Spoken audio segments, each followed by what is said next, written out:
नमस्कार, मैं हूं संजय शर्मा। आप देख रहे हैं 4 PM न्यूज नेटवर्क। देश में दो मुद्दे बहुत ज्यादा हंगामा मचाए हुए हैं। पहला है उपराष्ट्रपति का अपमान।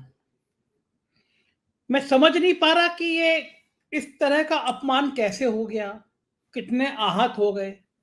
उपराष्ट्रपति को उस समय अपमानित महसूस नहीं हुआ जब वो मोदी जी की तुलना गांधी जी से कर रहे थे।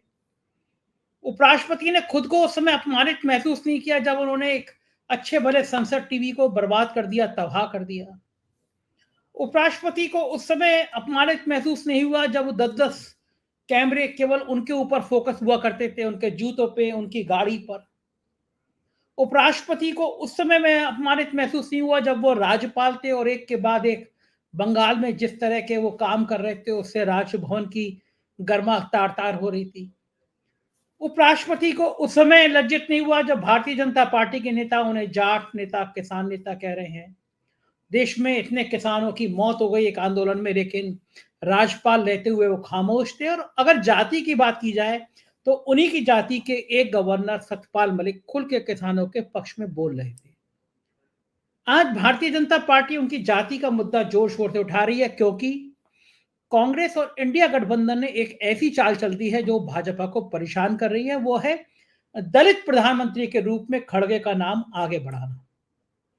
अगर इंडिया गठबंधन इस नाम को और आगे बढ़ाता है, बात दूर तक लग जाती है, तो इसके क्या नतीजे होंगे और क्या वास्तव में उपराष्ट्रपति का अपमान हुआ है और क्या वाकई में ये मुद्दा इतना बड़ा होना चाहिए। मैं आज आपकी मुलाकात बहुत खास पत्रकार से करा रहा हूं, जिन्होंने दर्जनों किताबें लिखी हैं, तमाम देश के बड़े बड़े टीवी चैनलों पे आप देखते रहते हैं, बहुत योग्य हैं, बहुत सारी जानकारी रखते हैं राजनीति की। मैं ले चलता हूं सीधा प्रोफेसर अभय दुबे जी के पास। अभय दुबे जी, उपराष्ट्रपति का अपमान पता नहीं हुआ या नहीं हुआ है, मुझे तो एक वाक्य याद आता है। मैंने तो बाकी वाक्य पढ़े हैं। अमेरिका में आप राष्ट्रपति के लिए कहीं पे भी उनकी कॉमेडी कर सकते हैं, कोई बुरा नहीं मानता। आप उनके मुंह पे उनकी कॉमेडी कर सकते हैं, बुरा नहीं मानते। और मैं दूसरा वाक्य मुझे याद आता है कि अखिलेश यादव जब मुख्यमंत्री थे तो राजकमल प्रकाशन की एक किताब थी, पत्रकारों को बुलाया गया और उसका विमोचन किया गया। हमको किसी को पता नहीं था किताब किस चीज की है। वो जब किताब सामने आई तो उसमें मुख्यमंत्री के कार्टून थे और इतने तीखे तीखे कार्टून थे, शायद कोई भी नेता गुस्से में आ जाता। लेकिन अपने ऊपर बनाए हुए कार्टूनों का विमोचन खुद अखिलेश यादव ने कहा। लखनऊ का एक बड़ा जनेश्वर मिश्रा पार्क बनाया गया है, उसमें अखिलेश यादव का मन था, वो कहीं विदेश से देखकर आए थे कि फ्रीडम स्पीच एक जगह हो, माइक पे जाकर लोग जिसके बारे में जो कहना हो वो विरोध के स्वर कह सके। क्या एक छोटी सी बात, किसी की कॉमेडी करना इतनी बड़ी बात हो गई कि उपराष्ट्रपति को लगा कि मैं आहत हो गया। इससे पहले वो आहत हुए थे जब उन्होंने मोदी जी के सामने 10 बार हाथ यू यू करके हाथ जोड़े थे। कितनी बातों से आहत हो जाते हैं। और क्या वाकई में जिस तरह का गर्मापूर्ण आचरण होना चाहिए, क्या उपराष्ट्रपति जी, सभापति जी खुद उस आचरण को रख पाए हैं? आपका क्या मत है? श्री जगदीप धनखड़ से एक सवाल पूछना चाहूंगा और उनसे मैं अपेक्षा करता हूं, उम्मीद करता हूं कि वो पिछले भारतीय जनता पार्टी के जो पिछले उपराष्ट्रपति थे, स्वर्गीय भैरों सिंह शेखावत, जो राज्यसभा के उस लिहाज से सभापति भी हुए, उनका आचरण क्या था, जरा उसके ऊपर गौर करें।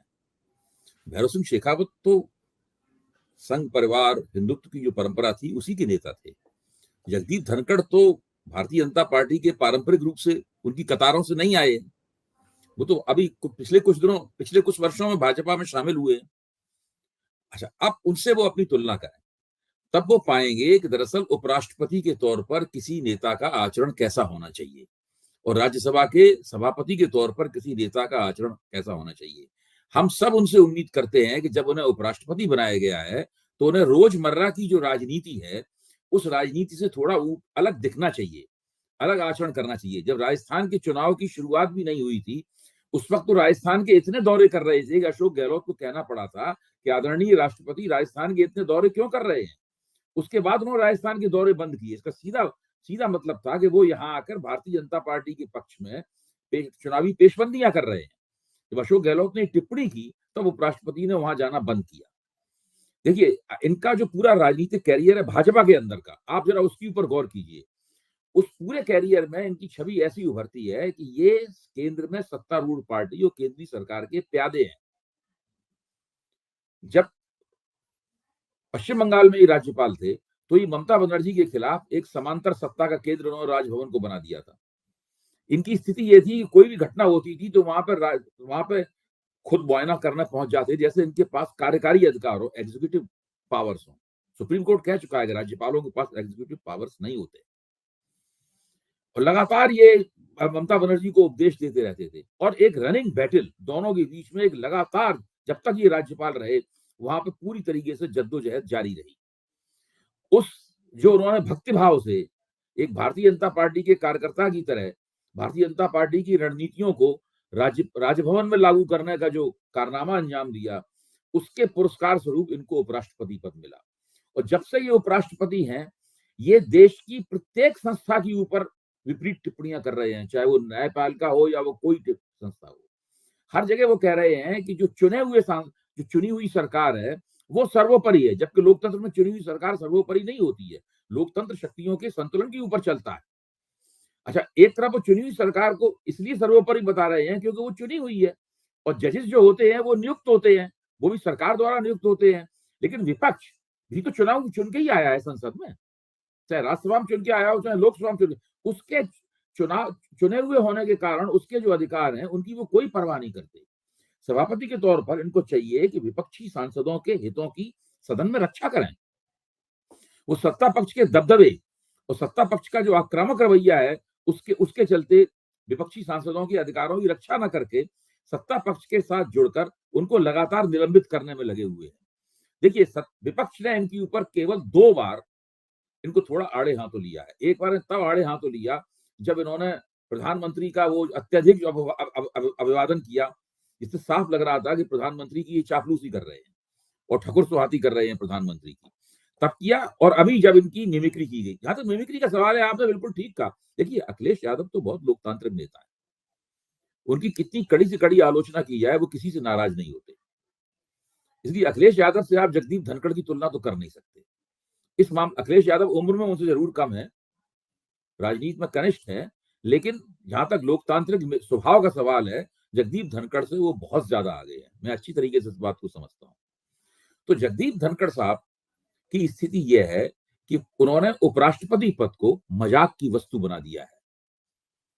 और सबसे पहले उन्होंने राज्यपाल पद को मजाक की वस्तु बनाया, उसके बाद उपराष्ट्रपति पद को मजाक की वस्तु बना दिया और राज्यसभा के उपसभापति के पद को भी उन्होंने मजाक की वस्तु बना दिया है। जब वो लगातार इस तरह, जहां तक मिमिक्री का सवाल है, बड़े बड़े फिल्म स्टारों की मिमिक्री होती है, दिलीप कुमार से लेके अमिताभ बच्चन की, सबकी मिमिक्री होती है। मिमिक्री उसी की होती है जो एक महत्वपूर्ण समाज में महत्वपूर्ण हो जाता है। जो महत्वपूर्ण नहीं है उसकी मिमिक्री तो होती नहीं।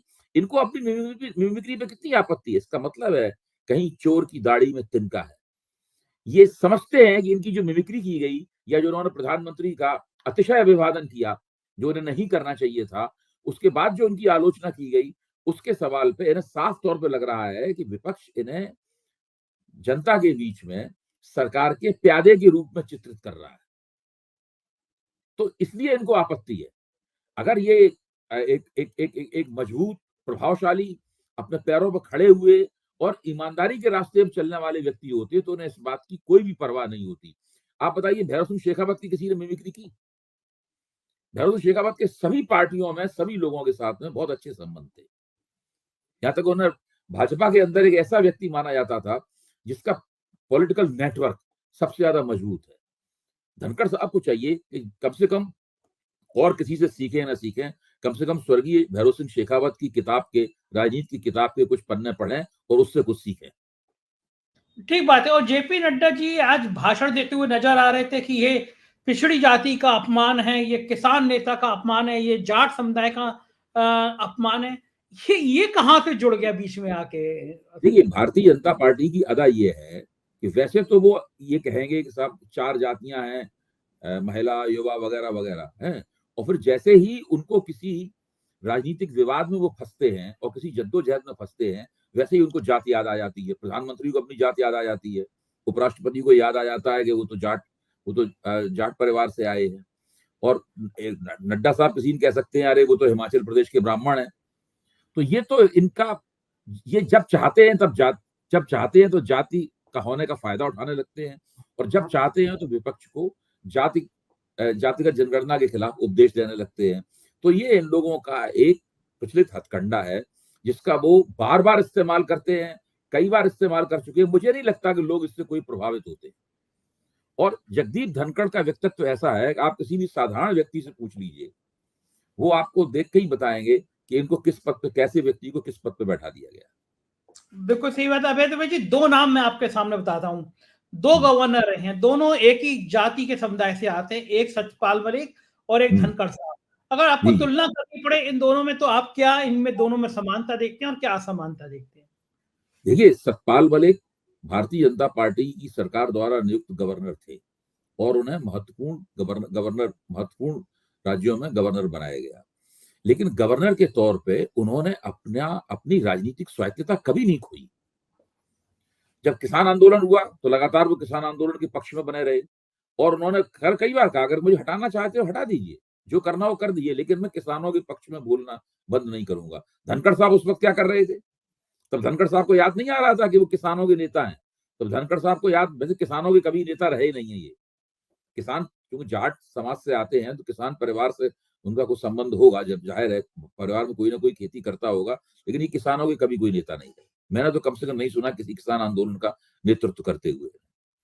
और दूसरे, तब इन्हें याद नहीं आया कि ये किसान नेता हैं, तब इन्हें याद नहीं आया कि ये खुद उसी जाट समाज के नेता हैं। वो जाट समाज, राजस्थान का जाट समाज, हरियाणा का जाट समाज, पश्चिमी उत्तर प्रदेश का जाट समाज और पंजाब का सिख जाट समाज, ये सारे के सारे उस आंदोलन के हरावल दस्ते थे, उस आंदोलन के आगे खड़े हुए थे। लेकिन जगदीप धनखड़ ने कभी उनके पक्ष में कोई भी आवाज नहीं उठाई। और सतपाल मलिक ने तो किसान आंदोलन का समर्थन करके, एक तरह से देखा जाए तो वो राष्ट्रीय राजनीति के एक महत्वपूर्ण नाम बन गए। जब तक उन्होंने राज्यपाल के तौर पर किसान आंदोलन का समर्थन नहीं किया था, तब तक वो राष्ट्रीय राजनीति में उतने नहीं जाने जाते थे। और जगदीप धनखड़ किसान आंदोलन की उपेक्षा करके, उसकी तरफ से उसको नजरअंदाज करके उपराष्ट्रपति बन गए, और वहां भी उसी पार्टी और उसी नेता की सेवा में लगे हुए हैं जिसने उन्हें उपराष्ट्रपति बनाया। कम से कम उपराष्ट्रपति बनने के बाद तो उन्हें एक गरिमापूर्ण आचरण करना चाहिए था। बिल्कुल ठीक बात है। दूसरा विवाद इस समय चल रहा है कि जब से इंडिया गठबंधन ने खड़गे जी का नाम आगे बढ़ाया, और खड़गे जी ने आज बयान भी दिया, जब धनखड़ जी के सवाल पे पूछा गया तो उन्होंने कहा कि अगर वो जाति की बात कर रहे हैं, जाति के अपमान की बात कर रहे हैं, तो मुझे तो लगातार अपमानित किया जा रहा है। मैं जिस जाति से आ रहा हूँ, उस जाति के व्यक्ति को सवाल नहीं पूछने दिया जाता, उस व्यक्ति के सवाल का जवाब नहीं दिया जाता। तो जो खड़गे जी ने आज ये दलित पिछड़ा बनाम दलित का जो कार्ड खेला है, और दूसरा इंडिया गठबंधन में ममता बनर्जी ने जिस तरह खड़गे जी का नाम आगे बढ़ाया है प्रधानमंत्री पद के लिए, तो अभय जी, अगर ये इंडिया गठबंधन से एक संकेत जाता है कि पहली बार देश को एक दलित प्रधानमंत्री देने को राजी हो गया है इंडिया गठबंधन, इसके राजनीति में और इसके चुनाव में क्या मतलब निकाले जा सकते हैं? देखिए, मैं समझता हूं कि अगर इंडिया गठबंधन की तरफ से मल्लिकार्जुन खड़गे का नाम प्रधानमंत्री पद के उम्मीदवार के तौर पर सामने लाया जाए, तो ये एक तरह का मास्टर स्ट्रोक होगा। इसका प्रभाव क्या पड़ेगा, किस हद तक पड़ेगा, जब ये मास्टर स्ट्रोक चलाया जाएगा। मास्टर स्ट्रोक की हिंदी ब्रह्मास्त्र है, मैं यही कहता हूँ, ये एक तरह का ब्रह्मास्त्र है। जब ये ब्रह्मास्त्र चलाया जाएगा, तब फिर दिखाई पड़ेगा कि इसका असर क्या है। इसका पहला असर तो उत्तर प्रदेश की राजनीति के ऊपर होगा। खड़गे जी उत्तर प्रदेश के नहीं है, वो कर्नाटक के हैं, हम सब जानते हैं। हिंदी हमारे और आपकी तरह से ही बोलते हैं। लेकिन उत्तर प्रदेश में जो मायावती हैं, अगर खड़गे को प्रधानमंत्री पद का उम्मीदवार बनाया जाता है, तो मायावती को 100 बार सोचना पड़ेगा कि वो विपक्ष के साथ खड़ी हो या ना खड़ी हो। देखिए, जब एक दलित को प्रधानमंत्री पद का पहली बार चेहरा बनाया जाएगा, भारत के इतिहास में पहली बार, और पूरा विपक्ष 28 दल और उसके साथ और भी दल उसके साथ जुड़ जाएंगे, उसके बाद देश की राजनीति में कहीं ना कहीं एक गुणात्मक परिवर्तन, एक क्वालिटेटिव चेंज हम लोगों को दिखाई पड़ सकता है। चुनाव कौन जीतता है, कौन हारता है, ये तो मई के महीने में तय होगा। लेकिन उसके पहले जो चर्निंग होगी, मैं बता रहा हूं, जो उथल पुथल मचेगी देश की राजनीति में, वो उसके बारे में अभी तक हम ठीक से सोच भी नहीं सकते कि वो किस स्तर की उथल पुथल होगी। मेरा मानना है कि बहुत बड़े पैमाने पर खड़गे के पक्ष में दलित वोटरों का ध्रुवीकरण विपक्ष की तरफ हो सकता है। उसके लिए मुहिम चलानी पड़ेगी। खड़गे पूरे देश का दौरा करेंगे और बाकी सब उनके पीछे खड़े होंगे। उनको अब ये निर्भर इस बात पे करता है कि कितनी जल्दी इंडिया गठबंधन इस निर्णय पर पहुंचता है। अबे जी, दो राज्य ऐसे हैं, गुजरात और उत्तर प्रदेश, जहां भारतीय जनता पार्टी कुछ महीने पहले तो बड़ा कंफर्ट महसूस कर रही थी कि दो बड़े राज्य हैं जहां पे तो हम निश्चित रूप से बड़े मार्जिन से जीत कर आएंगे।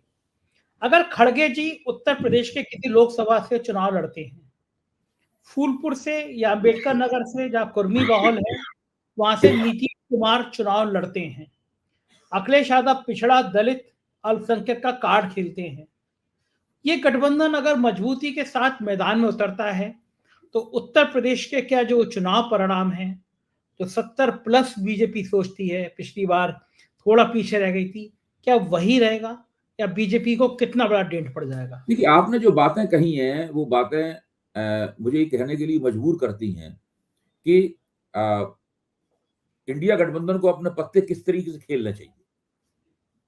देखिए, अगर खड़गे को प्रधानमंत्री पद का उम्मीदवार बनाया जाता है, अगर वो राष्ट्रीय मंच पर खड़े होकर नरेंद्र मोदी को चुनौती देते हैं, देश की जनता से अपील करते हैं कि अब आपके सामने दो चेहरे हैं, आप किसको चुनेंगे, तो उत्तर प्रदेश की राजनीति में एक बड़ा परिवर्तन आ सकता है।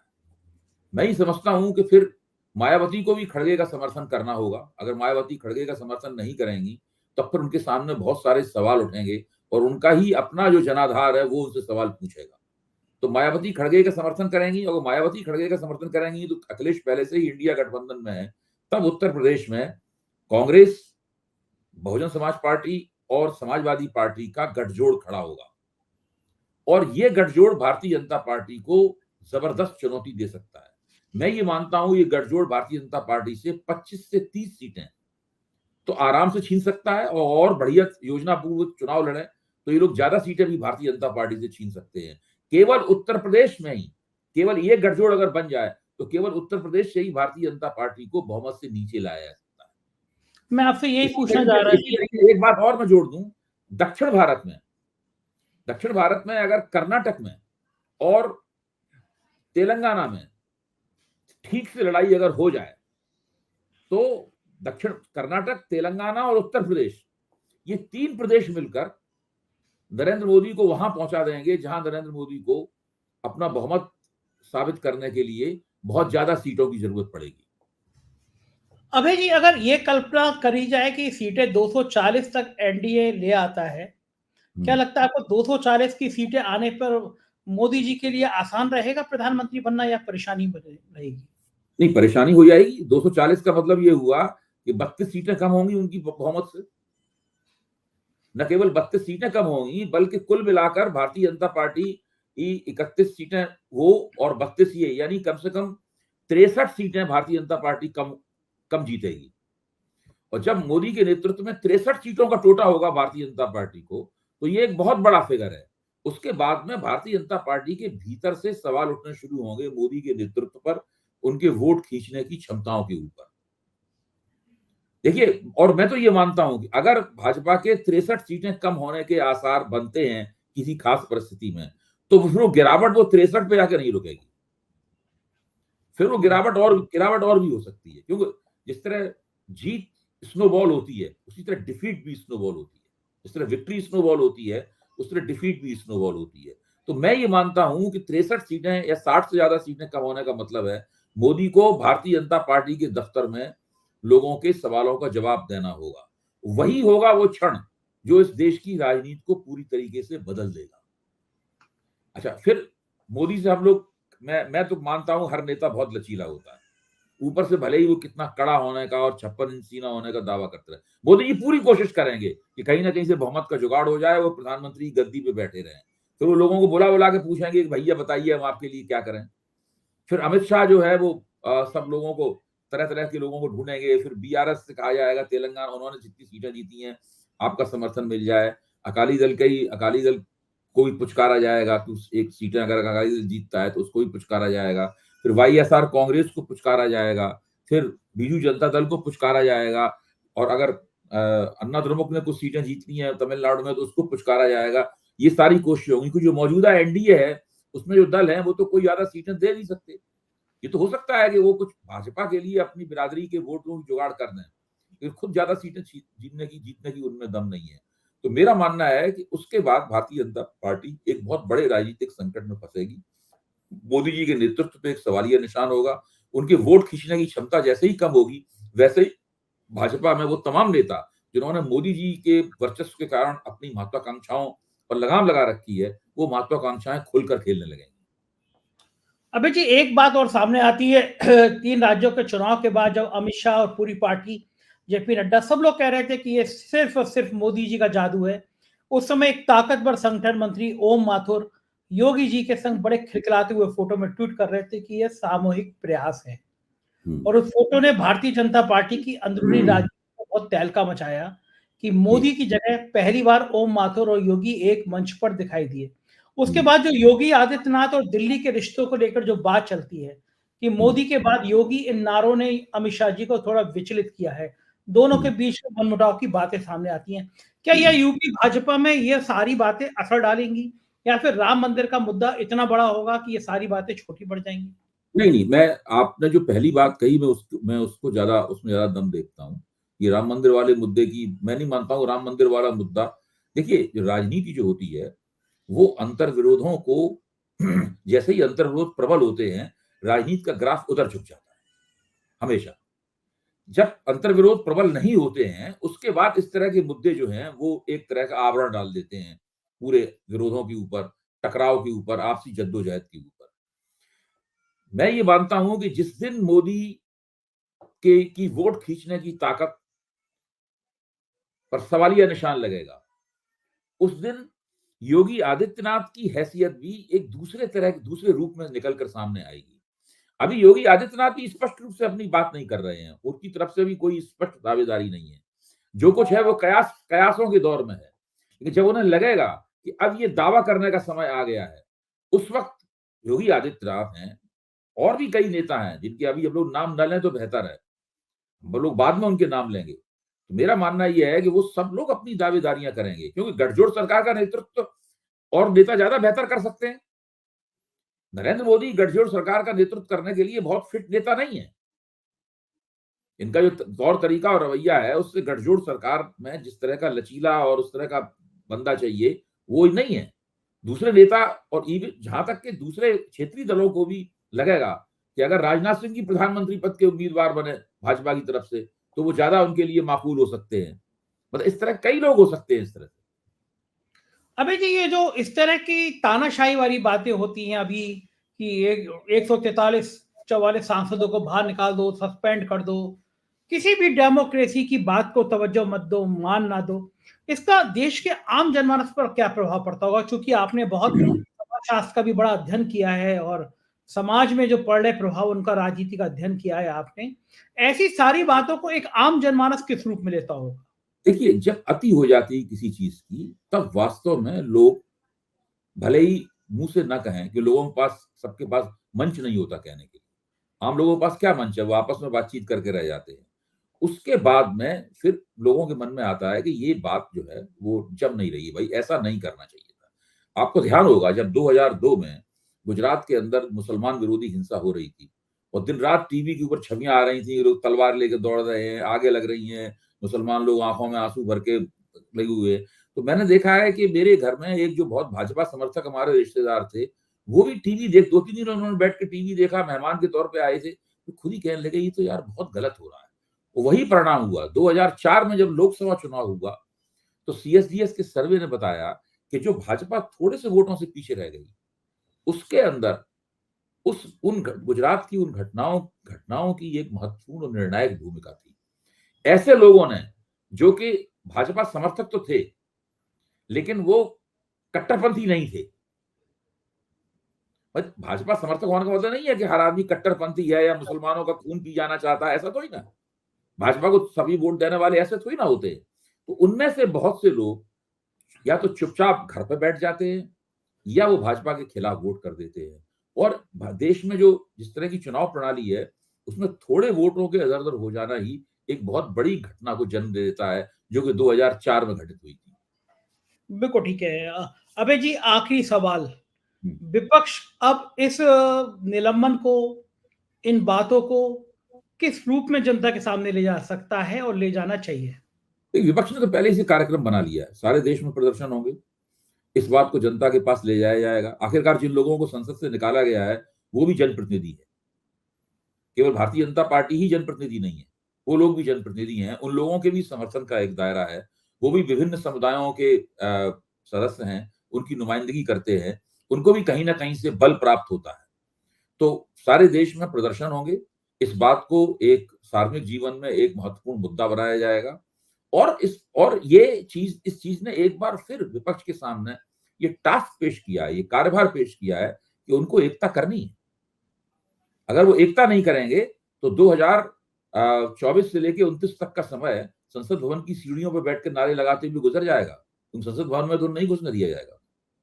बिल्कुल, बिल्कुल ठीक है। बहुत-बहुत शुक्रिया अभय जी, आपने देश की राजनीति का चित्रण किया। बहुत-बहुत आभार। ये थे प्रोफेसर अभय द्विवेदी जी, इन्होंने सारी बातों का, देश की राजनीति का विस्तार से चित्रण किया। मुझको यकीन है ये परिचर्चा आपको पसंद आई होगी, अपनी राय से अवगत कराइएगा। चैनल को सब्सक्राइब करिएगा, ज्वाइन कीजिएगा। हमारे राज्यों के चैनल है 4 पीएम यूपी, बिहार, गुजरात, महाराष्ट्र, कर्नाटक, मध्य प्रदेश, राजस्थान और अब 4 पीएम बॉलीवुड भी। इसे भी सब्सक्राइब करिएगा। शुक्रिया, थैंक यू।